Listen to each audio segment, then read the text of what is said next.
School నుంచి భానుమూర్తి బొగ్గ మీద నొక్కు పడదే, భామ పడదే అనుకుంటూ వచ్చాడు. భామ ఏమని జవాబిచ్చింది? ప్రకాశం అడిగాడు. బావా, మొగల పైకెత్తుకుని మల్లెపందిరి కింద నిలబడి మొగ్గలు కోస్తుంటే మొగ్గపడి నా బొగ్గ నొక్కుపడింది అందట. ఆహా, ఎంత బావుంది భాను! మల్లె మొగ్గపడి బొగ్గ నొక్కుకుపోయిందా? ఎంత సుకుమారా పిల్ల! మన ప్రబంధ కావ్యాల కన్నా సుకుమారి. అది సరేగాని ఏంటి చెప్పమా, నువ్వు శృంగార చర్చలు చేస్తున్నావు? విరహంలో పడ్డావా? లేక నాకు తెలియకుండా దాచుకున్న విరహం తీరిందా? ఇంతలో హడావిడిగా విశ్వనాథయ్య గారి పాలేరు పరిగెత్తుకునొచ్చాడు. విశ్వనాథయ్య గారు ప్రకాశాన్ని తక్షణం పిలుచుకురమ్మన్నారని చెప్పాడు. ఎందుకు? పెద్దయ్య గారి మీద చిన్నయ్య గారు లడాయి వేసుకున్నారండి. అమ్మగారు మిమ్మల్ని పిలుచుకురమ్మన్నారండి. అయ్యగారు పిలిచారని చెప్పమన్నారండి. ప్రకాశం క్షణం ఆలోచించి వెళ్లడమే మంచిదనుకుని బయలుదేరాడు. ప్రకాశం వెళ్ళిపోగానే భానుమూర్తి చదువుకోవడానికి కూర్చున్నాడు. పొద్దుపోయింది. చంద్రుడు మెల్లగా నింగి మీద ఎగబాకుతున్నాడు. తెల్లగా వెన్నెల పరుచుకుంటోంది. పుస్తకం తీసుకుని కిటికీలో కూర్చున్నాడు భానుమూర్తి. మరి కాసేపటికి తలుపు తట్టడం వినిపించింది. సావిత్రమ్మ వచ్చిందేమో అని తలుపు తీశాడు. మసక వెన్నెల్లో చేతిలో సంచితో ఎవరో నిలబడున్నారు. ఎవరు కావాలండి? ప్రశ్నించాడు. ప్రకాశం లేడు. లేడు, ఇప్పుడే వస్తాడు. లోపలికి రండి. అతడు లోపలికొచ్చాడు. వారం రోజులు పెరిగిన గెడ్డం ముఖాన్ని కాస్త కప్పుతోంది. మీరెవరో నేను తెలుసుకోవచ్చా? భానుమూర్తి అడిగాడు. నా పేరు సారథి. ఓ, రుద్రవీణ గారన్నమాట. అలా చెప్పండి. మీ నాన్నకు మీ అమ్మకు మీరు పెరిగి కౌలవుతారని బహుశా తెలీదు. తెలిస్తే ఆ పేరు పెట్టరు. మీకు రుద్రవీణ అన్న పేరే చాలా బాగుంటుంది. భానుమూర్తి బిగ్గరగా నవ్వాడు. సారథి బిత్తరపోయాడు. మరుక్షణంలోనే భానుమూర్తికి తాను అతిగా వాగానని అర్థమైంది. నా పేరు భానుమూర్తి. ఇక్కడే హైస్కూల్లో టీచర్ని. ప్రకాశం మిమ్మల్ని గురించి ఎప్పుడూ చెబుతూ ఉంటాడు అన్నాడు. చాలా సంతోషం. మీ వృత్తి చాలా మంచిది అన్నాడు సారథి.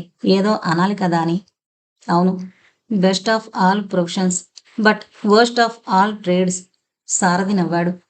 అంత మాత్రం చేత నాకు నా వృత్తి మీద గౌరవం లేదనుకునేరు. నేను టీచర్ని కావాలనుకుని అయ్యాను. కానీ కొందరు మరో ఉద్యోగం దొరక్క టీచర్లు అవుతుంటారు. నాకు నా వృత్తి మీద చాలా గౌరవం. అవునండి, ప్రతి వాడికి తన వృత్తి మీద గౌరవం ఉండాలి. అలా లేకనే దేశం ఈ గతికొచ్చింది. భానుమూర్తి బిగ్గరగా నవ్వన్నాడు. మీకు కొన్ని మంచి అభిప్రాయాలు కూడా ఉన్నాయి. ఏం అలా అంటున్నారు? ఆహా, ఏం లేదు. ఏదో మాట వరసకన్నాను. మీరు దాన్ని మనసులో ఉంచుకోకండి. ఈలోగా ఏమైనా రాస్తున్నారా? 10 రోజుల నుంచి ఏమీ రాయలేదు. కానీ కేవలం మనస్తత్వాన్ని చిత్రించే ఒక నవల రాస్తున్నాను అన్నాడు సారథి. దాన్ని ఎవరికైనా దానం చేసేయండి. శని విరగడవుతుంది. ఎందుకు? ఆశ్చర్యపోయాడు సారథి. అది గాలిని మూటకట్టడం. ఏది? మనుషుల్ని వారి జీవితాల్ని వదిలి మనస్తత్వం మీద పడ్డం. మీరు అభ్యుదయమంటారు చూడండి, దానికది విరుద్ధం. ప్రకాశం సావిత్రమ్మ రావడంతో భానుమూర్తి మాటలాగాయి. ఇద్దరూ సారథిని చూసి ఆశ్చర్యపోయారు. ఎప్పుడొచ్చావు నాయనా? మొదట సావిత్రమ్మే పలకరించింది. ఇప్పుడేనండి అన్నాడు సారథి. వారిప్పుడే వచ్చారమ్మా. నేనప్పుడే వారికి విసిగెత్తిస్తున్నాను అన్నాడు భానుమూర్తి. ఒక్క క్షణం అలా మాట్లాడుతూ కూర్చోండి, కాఫీ పెడతాను అంటూ సావిత్రమ్మ లోపలికి వెళ్ళింది. ఏం సారథి, ఆరోగ్యం బాగాలేదు? ప్రకాశం ప్రశ్నించాడు. లేకేం, నిక్షేపంలా ఉంది. కాస్త బాగాలేందల్లా మనసే. ఎందుకు? ఉద్యోగం పోయింది. ఎందుకు? మా ఎడిటర్కు నాకు పేచీ వచ్చింది. వాడికి పొట్ట చించితే అక్షరం లేదు. పైగా చీటికి మాటికి నన్ను తప్పులు పడతాడు. అంతేకాకుండా నేను కమ్యూనిస్టునని యజమానికి రిపోర్ట్ కూడా చేశాడు. ఆ యజమాని నన్ను ఉద్యోగం నుంచి తీసేశాడు. పోనీలే, అది మంచిగా జరిగింది. ఆ అనాకాని పత్రికలో పనిచేయడం మన పరువుకే తక్కువ. కాసేపు ఆలోచించన్నాడు ప్రకాశం. నాకు ఏం బాధగా లేదు. ఊరికే ఏం తోచకేలా వచ్చాను. తర్వాత అన్ని విషయాలు మాట్లాడుకుందాం. స్నానం చేస్తావా? చేస్తాను. అమ్మతో చెప్పి వేడినీళ్లు పెట్టమంటాను. అవసరం లేదు. ఈ వేసవకాలంలో వేడినీళ్ళెందుకు? సారథి స్నానానికి వెళ్ళాడు. సుందరం గారు ఎందుకు పిలిపించారు? భానుమూర్తి ప్రశ్నించాడు. అదో పెద్ద గొడవ బాను. నన్ను గురించి వారు శాంతి లేకుండా అవస్థపడుతున్నారు. ఉమాపతి మళ్ళీ ఏమైనా గొడవ పెట్టాడా? అవునన్నట్లు తల ఊపాడు ప్రకాశం. ఏమా కొత్త గొడవ? ఏముంది, పాతదే. శారదనేమో అన్నాడట. శారద తిరగబడి నాలుగొడ్డించింది. ఆ విషయం ఉమాపతి రత్తమ్మతో చెప్పాడు. రత్తమ్మ శారదను చావు బాదింది. ఈ విషయం సుందరమ్మ గారికి తెలిసేసరికి గొడవ ప్రారంభమైంది. విశ్వనాథయ్య గారు ఏమన్నారు? ఏమంటారు పాపం. ఎందుకు శారదను కొట్టావని రత్తమ్మను మందలిస్తే నా ఇష్టం, అది నా కూతురు అందట. అలాగైతే నీ కూతుర్ని తీసుకుని ఇంటి నుంచి బయటికెళ్ళమన్నారు విశ్వనాథయ్య గారు. వారేనా? అంతటితో ఆవిడ నోరు మూసుకుంది. విశ్వనాథయ్య గారు ఆవిడ్ని గట్టిగా చివాట్లు పెట్టారు. శారద విషయంలో నోరు మెదిపితే ఇంట్లోంచి మెడపట్టి గెంటేస్తానన్నారు. కానీ ఉమాపతి వారి మీద నోరు చేసుకున్నాడు. అదే నాకు బాధగా ఉంది. కుక్క మురిగితే బాధెందుకు? మొరగడం దాని లక్షణం. సారథి స్నానం చేసొచ్చాడు. సావిత్రమ్మ కాఫీ ఇచ్చింది. ముగ్గురు తాగారు. అబ్బా, చాలా ఉక్కగా ఉంది, పెరట్లో కూర్చుందాం అన్నాడు భానుమూర్తి. ముగ్గురూ లేచి పెరట్లోకి వెళ్లారు. మల్లెపందిరి పక్కనే చాప పరిచాడు భానుమూర్తి. దాని మీద కూర్చున్నారు. అబ్బా, ఎన్ని మల్లెపూలు ప్రకాశం అన్నాడు సారథి. విచారం ఏంటంటే వాటిని పెట్టుకునే ఇల్లాలు లేదు అన్నాడు ప్రకాశం. ఇల్లాలకేం వస్తుందిగా, మా ఇందిరుందిగా ఈ పూల మీద హక్కుదారు అన్నాడు భానుమూర్తి. ఎవరూ లేకున్నా మా ఇంట్లో దేవుడున్నాడుగా అన్నాడు ప్రకాశం. అదేంటి, పూజ జపం కూడా మొదలు పెట్టావేమిటి? నేను ఏనాడు నాస్తికుణ్ణి కాదుగా. ఇదంతా శుద్ధ నాన్సెన్స్. మార్క్స్ ఏమన్నాడో తెలుసా? మతం మానవుడి పాలిట మొత్తుమందన్నాడు. దానికి దీనికి ఏం సంబంధం? మతం అంటే మత దురాభిమానం అని అతని అభిప్రాయం. అది నిజంగా మొత్తుమందే. కాని మతం అంటే ఏంటో తెలియనాడు మానవుడు నిరీశ్వరవాది కాడు. సావిత్రమ్మొచ్చి భోజనాలకు లేవమంది. అన్నమైతేనేమిరా, మరి సున్నమైతేనేమిరా, అందుకే ఈ పాడు పొట్టకు అన్నమే వేతుమురా పాట అందుకున్నాడు భానుమూర్తి. వాడెవడో చాలా ఘటికుడు. అన్నమైనా సున్నమైనా పర్వాలేదని చివరకు అన్నమే వేతమన్నాడు. పైగా అది పాడు పొట్టట కూడా అన్నాడు సారథి. భోజనాల వద్ద పంచాయతీ ఎన్నికలను గురించి చెప్పాడు ప్రకాశం. అలాగైతే ఎవరు పోటీ చేస్తున్నారు జగన్నాథంతో? అంతా విన్న తర్వాత శారద అడిగాడు. అందరూ వెళ్ళి విశ్వనాథం గారితో మీరే చెయ్యాలని చెప్పాం. ఆయన సరేనన్నారా? లేదు. వీల్లేదన్నారా? ఆ మాట అనలేదు. వారి రాజకీయాలతో చాలా చితికిపోయారు. 10 ఏళ్లుగా రాజకీయాలతో సంబంధం లేకుండా ఉంటున్నారు. మళ్ళీ ఆ ఊబిలోకి నన్ను లాగద్దంటున్నారు. అలా అంటే ఎలా? సమర్థులు, అనుభవం కలిగిన వాళ్ళు అలా అనకూడదు. మన స్వార్థమే చూసుకోవడం న్యాయం కాదు. ఈ గాలి కబుర్లు అందరికీ తెలుసు. కానీనూ లేదు, అర్ధనా లేదు. వారు పోటీ చేసి తీరాల్సిందే. రేపు నేను వారితో మాట్లాడతాను. అలాంటి పనేం చేయకు బాబు, నీకు పుణ్యం ఉంటుంది. వారి మనసేమీ బావలేదు. అలాగే కాని విశ్వనాథయ్య గారు నిలిస్తే తప్పకుండా గెలుస్తారా? ఆ విషయం నన్ను అడగండి. విశ్వనాథయ్య గారు నిలబడితే మా మామయ్య గారు తప్పకుండా ఓడిపోతారు. ఎందుకంటే వారి కూతురు కూడా వాళ్ళ నాన్నకు ఓటేయదు. నవ్వలేక ప్రకాశానికి పొలమారింది. మరుసటి రోజు ఉదయం సుందరమ్మ కాఫీ ఇవ్వడానికి వెళితే పక్క మీద ఉమాపతి కనిపించలేదు. ఎక్కడికో వెళ్ళుంటాడు లెమ్మనుకుంది ఆవిడ. చెరుకు గానుగ ఎత్తడానికి గానుగా భయాన్ని ఇవ్వడం కోసం డబ్బు వెతికితే డబ్బు పెట్టించోట కనిపించలేదు. ఉమాపతి కనిపించకపోవడంతో ఆ డబ్బుతో కూడా వెళ్ళిపోయాడని అర్థమైంది విశ్వనాథయ్య గారికి. భార్యను పిలిచి ఆ విషయం చెప్పారు. ఆవిడికి ఏడుపు ఆగలేదు. బాగుపడతాడు అనుకున్న చెయ్యెత్తు కొడుకు దూరమయ్యేసరికి ఆ మాతృహృదయం తల్లడిల్లిపోయింది. విశ్వనాథయ్య గారికి ఏడుపు రాలేదు. వారి వద్ద ఇంకా కార్చడానికి కన్నీళ్లు లేవు. ఏడవకు సుందర, వాడికి నీకన్నా నాకన్నా ఆ 300 రూపాయలు ఎక్కువయ్యాయి అంటూ భార్యను ఊరడించాడు. రత్తమ్మ శారద ఎటువంటి భావాన్ని కనపడనీయలేదు. శారదకు మాత్రం ఉమాపతి ఇక మీదట ఇంటికి రాడేమో అనిపించింది. ఆ రోజు సాయంకాలం విశ్వనాథయ్య గారు బావి వద్ద కూర్చున్నారు. ఎదురుగా కనిపిస్తోన్న కోత ముగిసిన పొలంలాగే ఉంది వారి మనసు. సారథి ప్రకాశం వచ్చారు.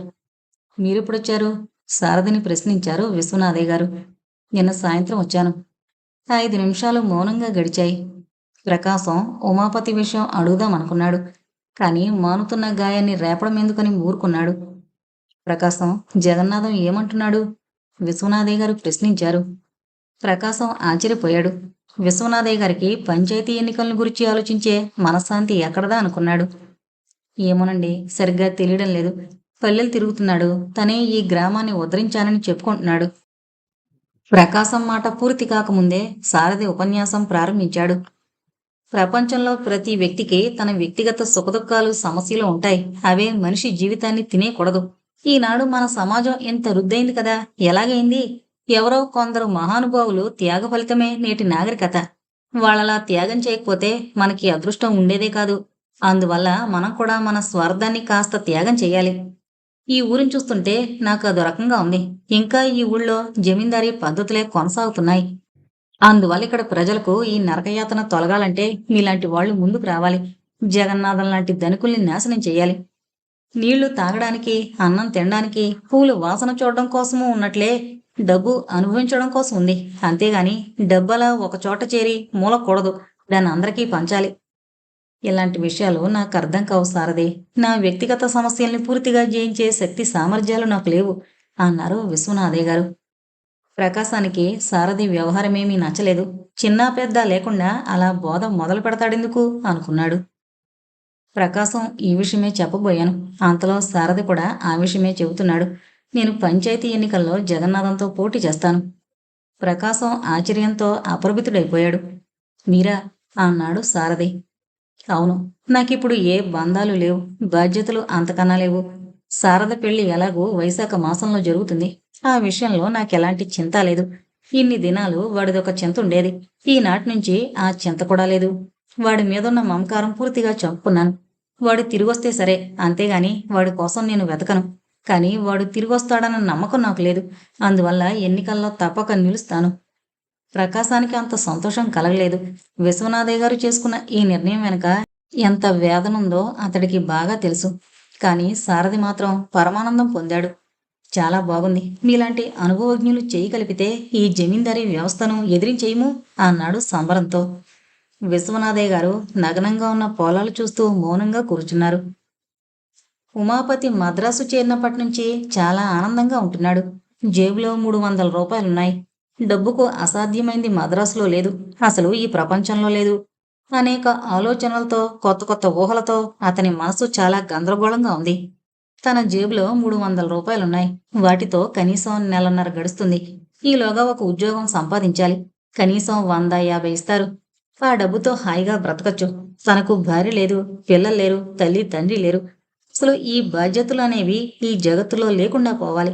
వాటి వల్ల చెప్పలేనంత ఆనందం నాశనం అవుతుంది. అందుకే హాయిగా ఒంటరిగా జీవితం గడపదలుచుకున్నాడు తాను.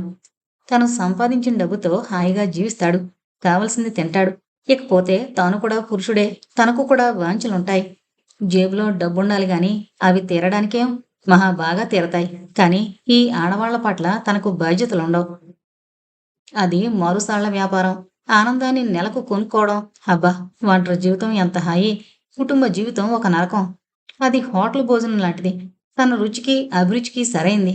అందులో వెతికినా దొరకదు. జీవితం అంటే తంది.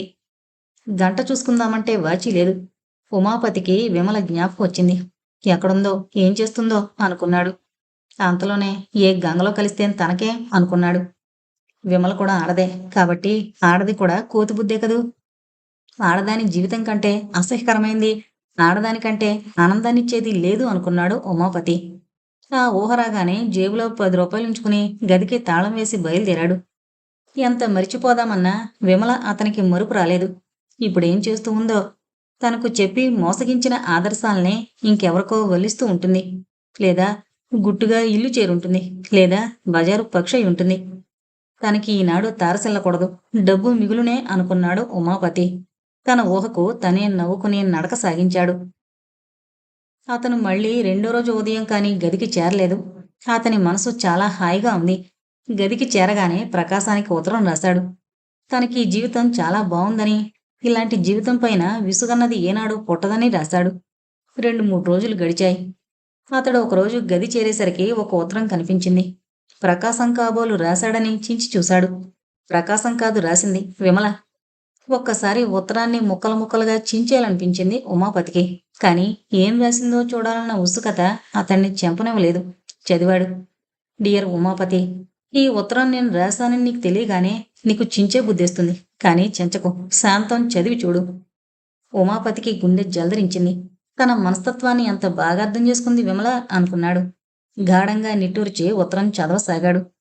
నా ఉత్తరాన్ని నువ్వు పూర్తిగా చదవగలగడం కోసం నేను నీకొక వాగ్దానం చేస్తున్నాను. నాకు నువ్వు ఎలాంటి సహాయం చేయనవసరం లేదు. నేను మళ్ళీ నీ నెత్తిన వాలడం లేదు. కానీ నాపై నువ్వు ఏర్పరచుకున్న కొన్ని భావాల నిజమైన స్వరూపం తెలియజేయడం కోసం ఈ ఉత్తరం రాస్తున్నాను. నా వల్ల నీ చదువు, నీ వల్ల నా చదువు పాడయ్యాయి. మళ్ళాంటి వాళ్ళు కలుసుకోవడం ఎంత సహజమో విడిపోవడం కూడా అంత సహజం. కానీ నువ్వు ఆ సత్యాన్ని గ్రహించలేకపోయావు. నాకు డబ్బు పిచ్చని, అదని, ఇదని ప్రచారం చేశావు. ఆ మాటే సారథి గారితో కూడా అన్నావు. ఆ ఆర్థిక శాస్త్రవేత్త నీకు సై అన్నాడనుకుంటాను.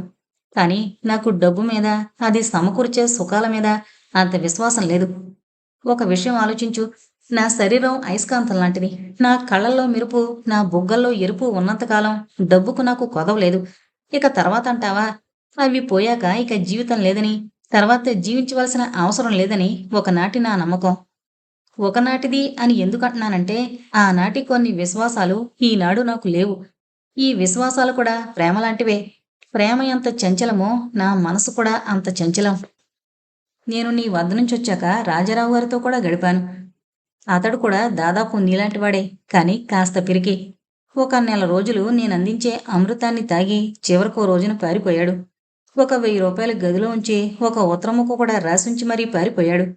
అది చూసి నాకు నానా చీదరా వేసింది. 4 రోజులు అవస్థపడి అతడు అజ్ఞాతవాసం చేస్తున్న చోటు వెతికి ఆ డబ్బు నా ఖర్చుతో ఎంవో చేశాను. రాజారావు చేసిన ఆ పనితో నాకు మగాళ్ళ మీద పరమ అసహ్యం కలిగింది. నేను నిన్ను వదిలేస్తే నువ్వు ఆడజాతిని ద్వేషించడం ప్రారంభించావు. రాజారావు నన్ను వదిలి పారిపోతే నేను మగజాతిని ద్వేషిస్తున్నాను. ఈ ద్వేషాలు చాలా అసహజమైనవి. కాని ఎందువల్లనో మనిద్దరినీ ఇవి వెంటాడుతున్నాయి. తర్వాత ఇంటికి వెళ్ళాను. మా నాన్న విశ్వామిత్రుని లాంటివాడు. నన్ను గడప తొక్కని లేదు. మళ్ళీ మద్రాసు చేరాను. ఇప్పుడొక స్నేహితురాలి ఇంట్లో ఉంటున్నాను. భవిష్యత్తును గురించి ఆలోచించడం నేర్చుకుంటున్నాను. కానీ ఒక విషయం, నా జీవితంలో ఏదో అసంతృప్తి స్పష్టంగా కనిపిస్తోంది. అదేంటో అంతుపట్టడం లేదు. ఆలోచించిన కొద్దీ చాలా గంభీరంగా కనిపిస్తోంది జీవితం. నువ్వింకా ఆలోచించడం ప్రారంభించలేదనుకుంటాను. ప్రారంభించుంటే మొన్న శనివారం నువ్వు అక్కడ కనిపించుండవు. ఆలోచించడం ప్రారంభించు. నీకు కూడా జీవిత సంగీతంలో అపశృతి వినిపించకపోదు. విమల. ఉత్తరం చదువుతున్నంతసేపు తన గుండెను ఎవరో నిలిపేస్తున్నట్లు బాధపడ్డాడు ఉమాపతి. విమల మీద కోపం దావాగ్నిలా అతని శరీరమంతా వ్యాపించింది. తను తన బ్రతికేదో బ్రతుకుతున్నాడు. తనకు అందుతున్న ఈ ఆనందాన్ని కూడా మళ్ళీ విమల నాశనం చేస్తుందా? తన జీవితంలో ఏదో అసంతృప్తి ఉందట. తనకేం తక్కువ? అన్నీ ఉన్నాయి. తన జీవితంలో అసంతృప్తి లేదు అని గట్టిగా అనుకున్నాడు ఉమాపతి. బయటికి చూశాడు. సాయంకాలం కావస్తోంది. మనసంతా గజిబిజిగా ఉంది. బీచికి బయలుదేరాడు ఆత్మశాంతిని వెతుక్కుంటూ. ఆ రోజు ఆదివారం కాకపోయినా బీచి సందడిగానే ఉంది.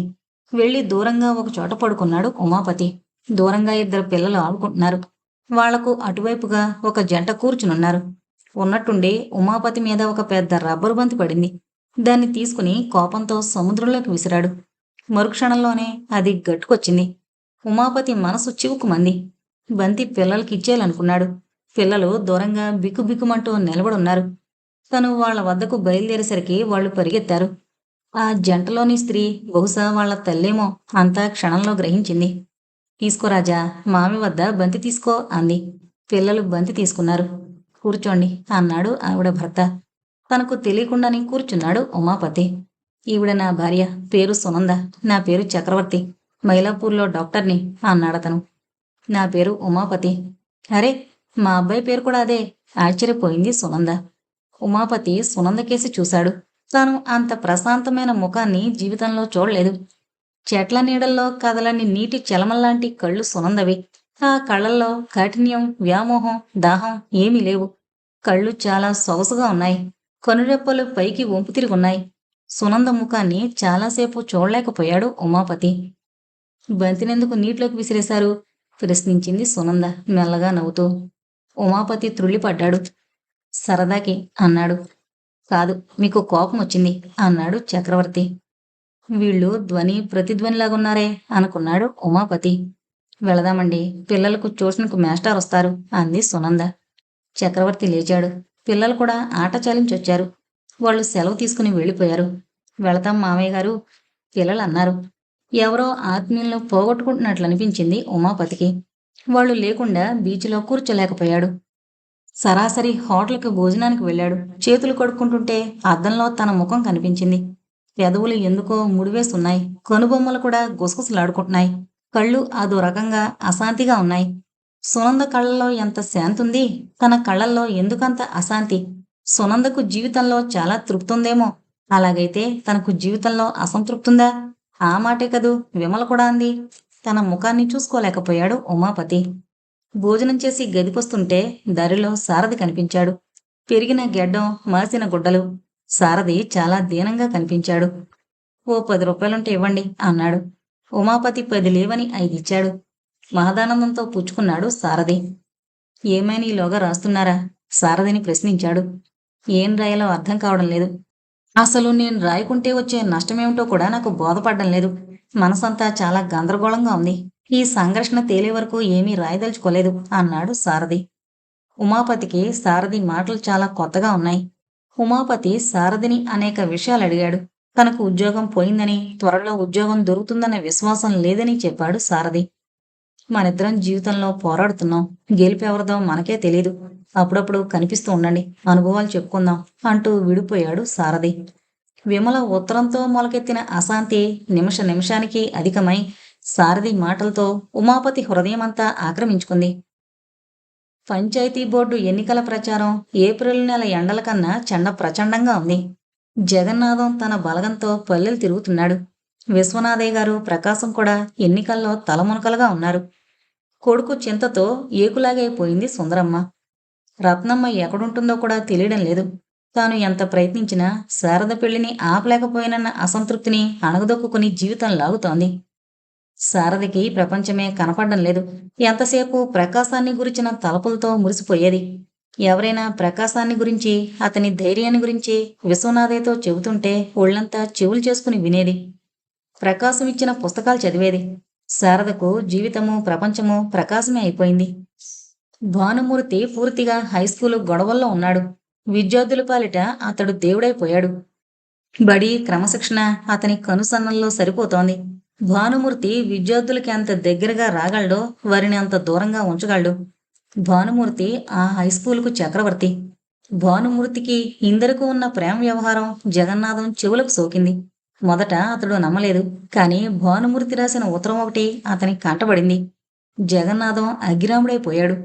ఇందిరను పిలిచి నానా హంగామా చేశాడు. ఇందిర ఉత్తరం చదివింది. అందులో తాను భానుమూర్తిని ప్రేమిస్తున్నట్టు ఏమీ లేదు. చూసారా నాన్నగారు, ఎంత అవమానం! నాకు ఒక పక్క సెగలు రేగుతోంది. నాకు ప్రేమలేక రాస్తాడా? నేనంటే ఎవరు? జగన్నాథం గారి కూతుర్ని. ఏదో తెలివైనవాడు కదా అని ట్యూషన్కి వెళితే నన్నంత లోకుగా చూస్తాడా? నాకు ప్రేమలేక రాస్తాడు అంటూ కోపంతో ఉత్తరం ముక్కలు ముక్కలుగా చించేసింది. జగన్నాథం మొదట బెత్తరపోయినా చివరకు తన కూతురి తప్పేమీ ఇందులో లేదన్న నిర్ణయానికి వచ్చాడు. అందువల్ల భానుమూర్తి మీద కోపం మరింత ఎక్కువైంది. వెధవ ఏమనుకుంటున్నాడు జగన్నాథం అంటే? మన పాలేరు రాముడితో చెప్పి కాళ్ళు విరిచేమంటాను అన్నాడు. అయ్యయ్యో, అలాంటి పని ఎక్కడైనా చేశారు? అతడి మాటంటే ఆ హైస్కూల్ పిల్లలకు సుగ్రీవాజ్ఞ. చూశారుగా, వాళ్ళు ఒక్కొక్కరు మన రాముళ్లాంటి వాళ్లకు నలుగురికి సరిపోతారు అంది ఇందిర. అది నిజమేననిపించింది జగన్నాథానికి. కాని ఎలా అతడి కైపు దించడం? మరో మార్గం కోసం ఆలోచించాడు. కాసేపటికి బంగారం లాంటి ఆలోచన స్ఫురించింది. పొలం వద్దకు వెళతానని చెప్పి సరాసరి హెడ్ మాస్టర్ గారింటికి వెళ్ళాడు. జగన్నాథని చూడగానే హెడ్ మాస్టర్ గారు కాస్త రెచ్చపడ్డారు. ఉపోద్ఘాతం లాంటిదేమీ లేకుండా విషయాన్ని చెప్పాడు జగన్నాథం. మీ మేస్టారు భానుమూర్తి గ్రామ రాజకీయాల్లో జోక్యం కలిగించుకుంటున్నారు. ఎలా? అడిగారు హెడ్ మాస్టర్. ఎలాగేంటి? అరచేతిలో అంతా చక్కగా కనబడుతుంటే ఆ ప్రకాశం ఇంట్లోనే మీ భానుమూర్తి మకాం. ప్రకాశం ఇల్లు ఈ గ్రామ రాజకీయాలకు రచ్చబండ. అక్కడ చేరి అతడు చేస్తున్న పనులు సామాన్యమైనవి కావు. వాటికి నన్నేం చేయమంటారు? బడి వరకు అతని డ్యూటీ చాలా సక్రమంగా ఉంది. నా 15 ఏళ్ల బడి జీవితంలో అంత చక్కని టీచర్ని నేను చూడలేదు. భానుమూర్తి మీద మీరు చెబుతున్న విషయాలు నాకు నమ్మశక్యంగా లేవు. తన కూతురి విషయం చెబుదామనుకున్నాడు. కాని మరీ తనకే నామోషిగా ఉంటుందని మానుకున్నాడు జగన్నాథం. సరే, అలాగైతే జిల్లా కోర్టుకు విచారణకు వెళతాను అన్నాడు ఉగ్రంగా. పెట్టండి, మంచిదే, నాకు చాలా పనులున్నాయి అన్నారు హెడ్ మాస్టర్. తల కొట్టేసినట్లై బయటపడ్డాడు జగన్నాథం. రెండో రోజు ఈ విషయాన్ని భానుమూర్తితో అన్నారు హెడ్ మాస్టర్. దాచుకోవడం ఎందుకని అన్ని విషయాలు వివరంగా చెప్పేశాడు భానుమూర్తి. ఇక మనకు 6 రోజులే బడి. బడి మూసే రోజున నేను ఇందిర బయలుదేరి వెళతాం. తిరుచానూరులో వివాహం చేసుకుంటాం. పెద్దలు మీకు చెప్పని విషయాలేమున్నాయి అన్నాడు భానుమూర్తి. సరే, కానీ జాగ్రత్త, ప్రమాదాన్ని మాత్రం కొని తెచ్చుకోకు అన్నారు హెడ్ మాస్టారు.